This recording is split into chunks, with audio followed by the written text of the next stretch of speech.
My name's Mark Sleep and this is my Evo I. I choose the Evo because it's something different. It's not your everyday drift car.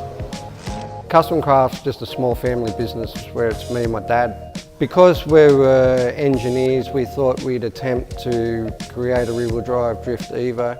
The car come to me as a statutory write-off, so it couldn't be registered again.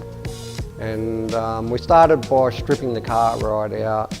The chassis in the first place was out 110 mil, and the boys from Hughes & Gibson's put it on the rack for me and straightened it all out. And then we started with the tube front end mounting all the headlights and things like that. After the roll cage was done, we inserted the motor with a S15 cross member.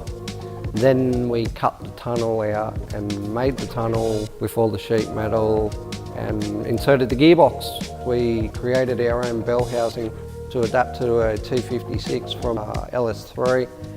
We couldn't wait for one to come from America, so we thought, we'd make our own. And then installing a Nissan rear cradle to cater for the R200 diffs. So everything was quite significantly easy to change in the car. After that, we had it all pulled apart, painted. Yeah, it just come together so fast after that, after 3.5 years. Honestly, I couldn't put how many man hours that's been into it. Working Sundays, Saturdays, we were working 7 days. Honestly, there was days where I was here by myself.